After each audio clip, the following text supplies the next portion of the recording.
많은 유대인들이 스룹바벨의 지휘 아래 예루살렘으로 돌아옵니다. 스룹바벨은 예루살렘에 도착하자 성전 재건 사업에 착수합니다. 하지만 그들의 눈앞에 펼쳐진 현실은 냉혹하기 짝이 없습니다. 예루살렘과 유다 지역에 살던 이방인들이 그들을 괴롭힙니다. 경제적으로도 매우 어려운 형편입니다. 하루속히 여호와의 성전을 재건해야만 하는 그들이 아닙니까? 그러다 보니 조급한 마음을 억누를 길이 없습니다. 그러나 이 주위 사람들의 시비와 방해로 성전 재건은 중단되고야 맙니다. 첫째, 하나님의 일은 꼭 반드시 기필코 이루어진다. 그가 내게 대답하여 이르되 여호와께서 스룹바벨에게 하신 말씀이 이러하니라. 만군의 여호와께서 말씀하시되 이는 힘으로 되지 아니하며 능력으로 되지 아니하고 오직 나의 영으로 되느니라. 아멘. 중요한 게 뭐예요? 되느니라. 이게 중요합니다. 하나님이 준비하신 환상을 보세요. 스가랴의 눈에 뭐가 보입니까? 순금 등잔대와 두 감람나무가 보입니다. 장차 순금 등잔대에 다시 불이 붙어서 환하게 빛날 것입니다. 두 감람나무에서 끊임없이 기름이 공급될 것입니다. 그 기름으로 다시는 두 번 다시 그 불이 꺼지지 않고 영원히 타오를 것입니다. 한마디로 말해 이게 뭐냐? 성전 완공에 대한 비전입니다. 뭐에 대한 비전이라고요? 따라서 하십니다. 성전 완공에 대한 비전. 하나님이 내 집은 내가 짓는다는 거죠. 대적들의 방해 공작이 아무리 극렬할지라도 소용없습니다. 마침내 성전은 완공되고야 말 것입니다.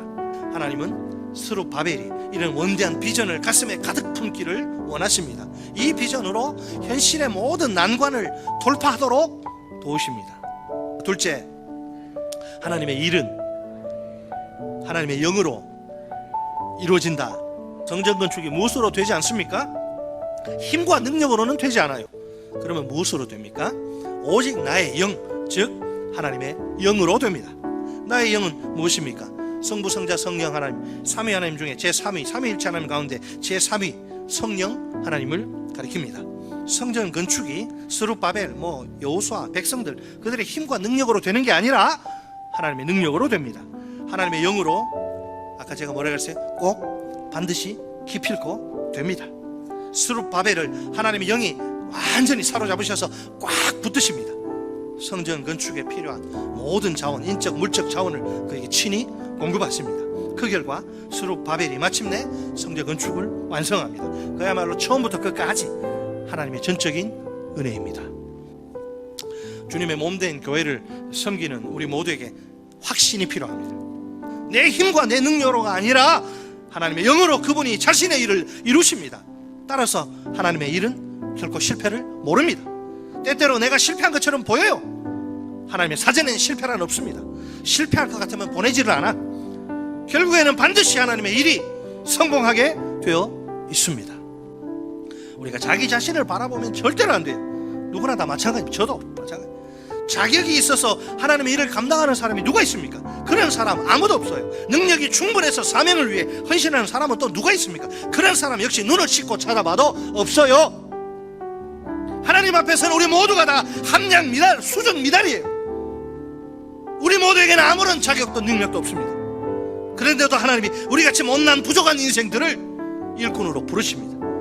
그렇다면 우리가 할 일은 하나님 앞에 감사한 마음으로 순종하는 거예요. 우리가 믿음으로 순종하기만 하면 역사가 일어납니다. 순종할 때 하나님이 우리에게 성령을 충만히 부어주십니다. 따라서 순종이야말로 진정한 복이요 참으로 놀라운 하나님의 은혜입니다. 하나님이 하시는 위대한 일을 보세요. 본문 7절 말씀입니다. 큰 산아 네가 무엇이냐? 네가 스룹바벨 앞에서 평지가 되리라. 지금 우리 앞에 어떤 큰 산이 있습니까? 신약교회의 본질을 회복하는 가정교회를 세우려는데 어떤 큰 산이 있습니까? 또 봉사와 섬김의 현장에 어떤 큰 산이 있습니까? 그 산 앞에서 모든 거 다 내려놓고 좀 쉬고 싶을지도 몰라요. 그러나 아무리 큰 산이 우리 앞을 가로막아도 괜찮습니다. 우리에게는 그 산을 무너뜨릴 방법이 있습니다. 그 방법은 오직 성령이니 성령께서 역사하시면 됩니다. 그러면 큰 산이 평지로 보이고 실제로 평지가 되어 버립니다. 본질상 원래 처음부터 아무것도 아니라 우리가 애초에 겁을 집어먹을 필요가 전혀 없는 거예요. 결론적으로 우리가 다른 어떤 힘보다 성령의 능력을 간절히 구해야 하겠습니다. 성령의 능력으로 하나님이 맡기신 사명을 끝까지 잘 감당해야 하겠습니다. 주께서 우리에게 성령을 넘치도록 부어주시기를 바랍니다. 우리의 사명 감당의 현장에 성령의 새바람이 강하게 불기를 기도합니다. 그래서 우리 앞에 있는 큰 산이 평지가 되는 엄청난 영광의 역사를 다 함께 볼 수 있기를 소망합니다. 마침내 우리가 신약교회의 본질을 회복하는 가정교회로 우뚝 서게 되기를 바랍니다. 오직 나의 영으로 되느니라. 아멘. 그렇게 믿음대로 될지어다.